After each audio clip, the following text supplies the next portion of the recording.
देखिए यहाँ पे दिखाई दे रहा है, हाँ नीचे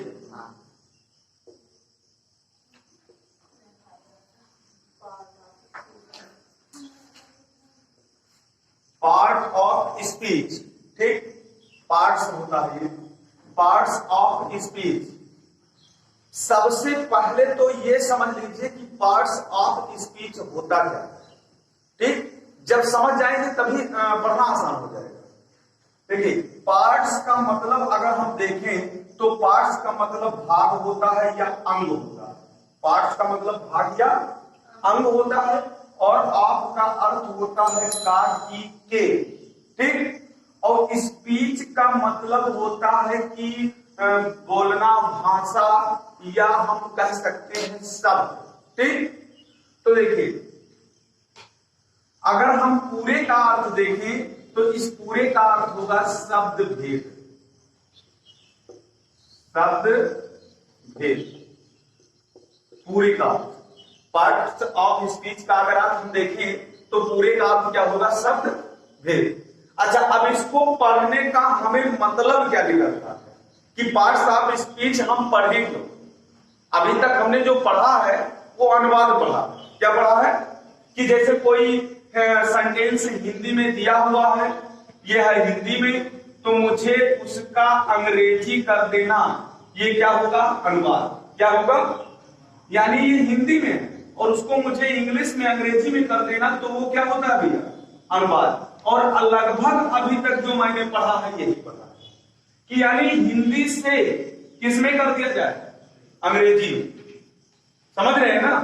तो अभी तक मैंने ये पढ़ा कि हिंदी से अंग्रेजी में कैसे किया जाए। लगभग मैंने जितना प्रयोग पढ़ाया, दियर का, है, डू, डज, उसके बाद मैंने लाइकली टू का प्रयोग पढ़ाया और बहुत से इंपरेटिव सेंटेंस का प्रयोग पढ़ाया। वो सब क्या है, अनुवाद ही तो है।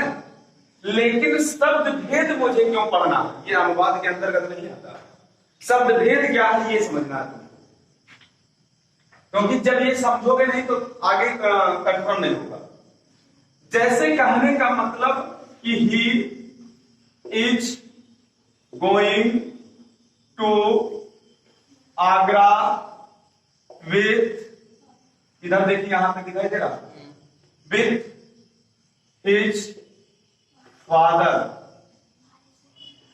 देखिए ये क्या है भैया, सेंटेंस, एक वाक्य है। क्या है, और इस वाक्य की अगर हम बात करें तो इसमें कई शब्द हैं। देखिए अगर इस वाक्य में हम बात करें तो इस वाक्य में एक शब्द नहीं है, कई शब्द हैं। हमने शब्द के बारे में चर्चा किया था एक वीडियो में कि वावेल और कॉन्सोनेंट दोनों को मिलाकर और उसका कोई एक सार्थक अर्थ निकलने लगे तो उसको क्या हम कहते हैं, शब्द कहते हैं। समझ रहे हैं। और एक शब्द से दो या दो से अधिक शब्दों को मिलाकर हम क्या बनाते हैं, एक वाक्य बनाते हैं। तो ये क्या है, वाक्य बन गया ना। अच्छा इसमें एक नहीं कई शब्द है, जैसे 1 2 3 4 5 6 7 8, अर्थात ये 8 शब्दों से मिलकर बना। इतना समझ में आया ना। अब हमें पार्ट्स ऑफ स्पीच पढ़ने का मतलब यही निकलेगा कि अगर तुम लोगों से पूछ ले भैया बताइए ये टू क्या है, तो ये नहीं कहोगे कि ये शब्द है तो शब्द ही, लेकिन वो पूछ ले कि टू कौन सा शब्द है या टू क्या है इसमें, तो तुमको बताना होगा टू क्या है, प्रीपोजिशन।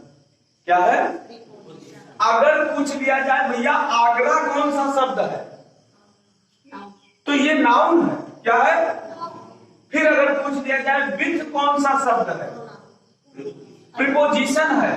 क्या है, अगर पूछ लिया जाए भैया इसमें हिज कौन सा शब्द है, प्रोनाउन है। क्या है, और फिर अगर पूछ लिया जाए इसमें गोइंग कौन सा शब्द है, तो ये वर्ब है। इज को पूछ लिया जाए तो हेल्पिंग वर्ब है और ही को पूछ लिया जाए तो प्रोनाउन।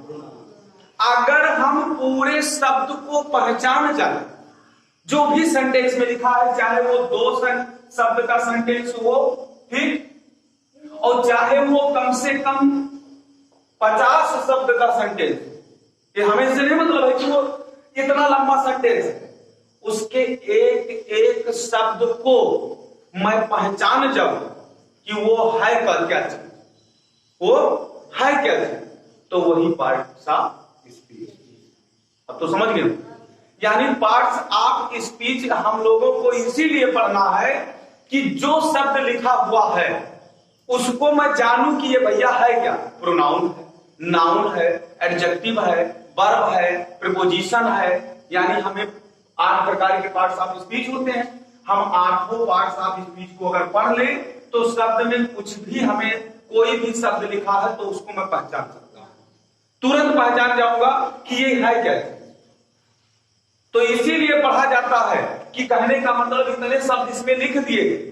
अब तुमको तो केवल यही पता है कि ये तो भैया एक सेंटेंस है, लेकिन सेंटेंस में जितने शब्द दिए गए हैं वो कई भेद हैं उसके, मतलब एक शब्द से मिलकर मतलब एक ही प्रकार का शब्द नहीं है, उसमें कई प्रकार के शब्द मिले। इतना तो समझ में आया होगा कि हमें शब्द भेद क्यों पढ़ना, यानी पार्ट्स ऑफ स्पीच क्यों पढ़ना, क्योंकि कोई भी सेंटेंस अगर लिखा है तो उस सेंटेंस को, उस सेंटेंस के हर एक एक शब्द की मुझे जानकारी हो, इसीलिए पार्ट्स ऑफ स्पीच पढ़ना। समझ गए? तो अब हम शुरू करते हैं parts of speech. Parts of speech में सबसे पहले नाउन होगा, हमको मिलेगा। पार्ट्स ऑफ स्पीच कितने प्रकार के हैं? 8।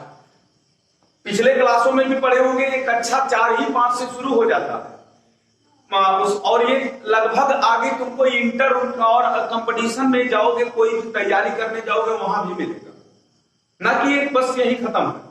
बहुत इंपॉर्टेंट टॉपिक है ये, क्योंकि अभी इसी में कंपटीशन पेपर में ऐसे एक सेंटेंस ये दे देगा, क्वेश्चन जिस तरह से बनाता है, ये एक सेंटेंस ऐसे पूरा दे देगा, और इसमें ऐसे पूछा उत्तर कैसे तुमको देना, पूछ लेगा कि इसमें बताइए कि विथ, ठीक, पूछ लेगा विथ कौन सा शब्द है, ऑप्शन में दे देगा प्रीपोजिशन, नाउन, प्रोनाउन, एडजेक्टिव।